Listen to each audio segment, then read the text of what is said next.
I don't pay taxes. So okay. a capitalist knows how to use debt Right. and pay no taxes because, hear me out, Yeah. this dollar is a function of debt. The only way this comes into existence is somebody has to borrow money. This does not exist. This is debt after 1971. So in 1974, it became the petrodollar. So I made a lot of money in oil. I worked for Standard Oil for a while. Right. And then what happened is the economy kept increasing and all this. Then they started pumping all the money into the baby boom generation, into their pensions. These pensions were stolen by Wall Street. It's empty. So you watch in the next few years, you're going to hear more and more from the States. Our pensions are empty.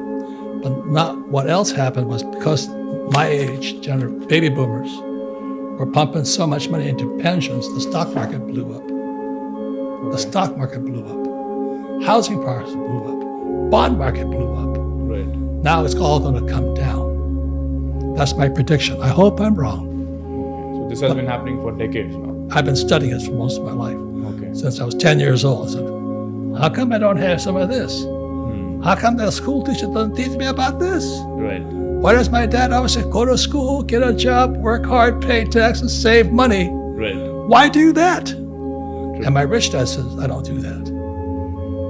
So I had an interesting question here, looking at it from the lens of the government. Your questions are very good, by the way. Thank you. So there are two schools of thought, right? One way to look at as a person who is running the country is to ensure the maximum happiness of all the individuals, so equitable distribution of wealth. And the other way of looking at it is, no, not everybody is equal, winner takes it all. And what we've seen over the last decade is that the income inequality has magnified. I saw an interesting stat that around 50 years back, the top 1% of the world controlled around 6 to 7% of the world's wealth. Amen. And today, the top 1% of the world controls around 20 to 25% of the world's wealth. So my question to you is that sustainable, or would that, if that income disparity keeps increasing, would the world eventually collapse due to war? It's always been that way. There's a thing called Pareto's principle. It's called the 80-20 rule. Right. So like 80% of the people are poor, 20% are rich. Right. There's another rule, I don't know the name, it's a 90-10. In America, 10% of Americans own everything. The reason there's such a gap is our schools teach us to work for this. Yeah. Go to school, get a job, Right. work hard, pay taxes, Yeah. save money, buy a house, and put your money in the stock market. Right. I don't touch any of that. I'm an entrepreneur. I'd rather be like Mr. Tata, Right. who owns the stock market. So you touched upon an important topic, buying a house. And that is a very, very important discussion according to me. And whenever I talk about it, there is always people who disagree with it, right? Because it's so ingrained in our mind that buying a house is the American dream when it comes to US. Yes. And in India, it's like buying a house means finally your life is sorted or life is set. But I differ from that, because I feel like if you prioritize of buying a house which you live in very early on in your life, because in India you can't get married if you don't own your own house, because the bride's family will ask for that. Okay, does he own a house? And because of that pressure, young Indian males are buying a house in their mid-20s and getting into 20 to 30-year home loans, which kind of gets them bonded to working 9 to 5 jobs for the next 20-30 years, which they can't take any risk. You got it. So I want to ask you, what are your thoughts about buying a home? Because it's very difficult to convince Indians, and I get a lot of lashback when I say that, don't buy a house, delay that purchase, focus on building assets which pay you more money. But people disagree. I face the same thing because I own 15,000 houses. 15,000 houses, which you give it out for rent. Yeah. Right. Nothing wrong with buying a house. Difference is I use debt to buy it. Okay. And I pay no taxes. It's not the house, it's not the stock, it's not the bond, it's not the ETF, it's your brains. So I would rather use debt and pay no taxes. Can you explain that? How do you buy houses without capitalism? You use debt and you pay no taxes. That's what I teach. Can you explain the mechanics of that in simple words for the audience? How do you? In 1971, this became debt. The only way it's created is somebody has to borrow money.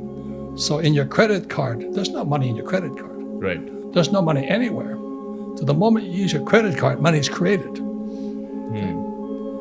And the US dollar is debt, the rupee is debt, the yuan is debt, the peso, the yen is debt.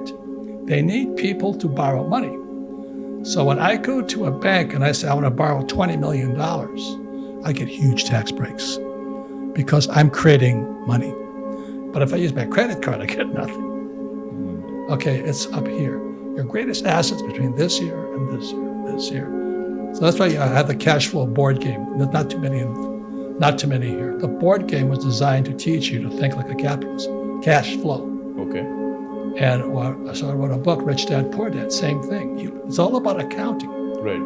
So interesting point, because to be able to do what you just said, that you need to borrow debt, buy homes, and then give it out for rent.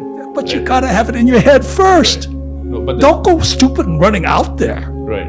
So, but in a country like India, there's a challenge around this because the rental yield is way lower than the cost of borrowing.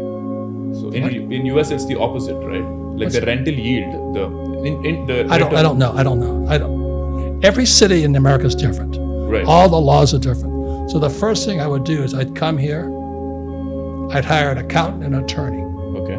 And then I would evaluate your markets. Right. And then I would buy or not buy. Right. Like I don't own any property in California. Right. Because it's a communist state. I own nothing in New York City. Communist.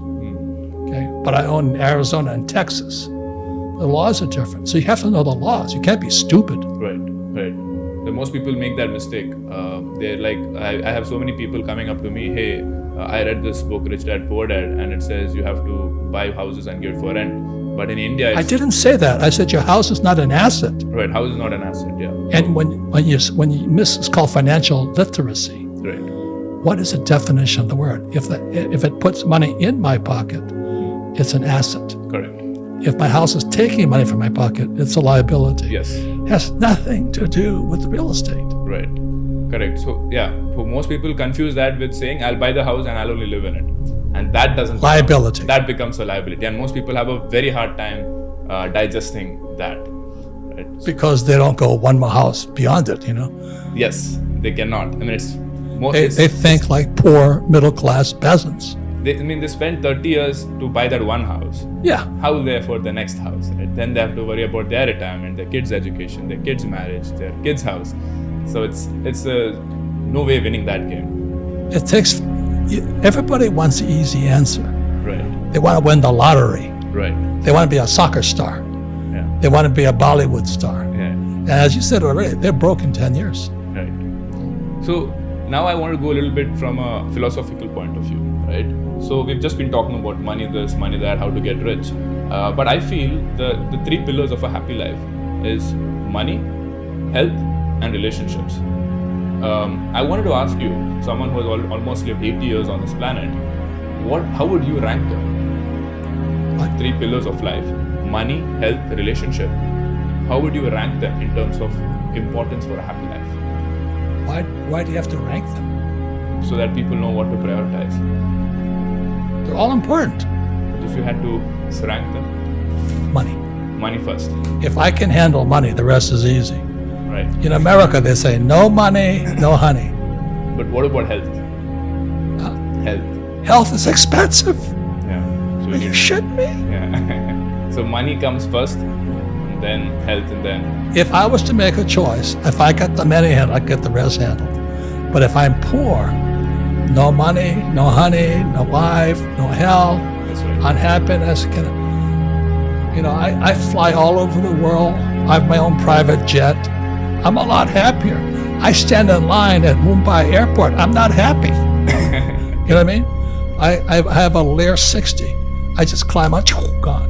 So what is that? Lear 60 is a jet, private jets. Yeah, I'm buying a G4 next, Gulfstream 4. So You see, when you have money, you can buy what you want. Yeah. I will say this much.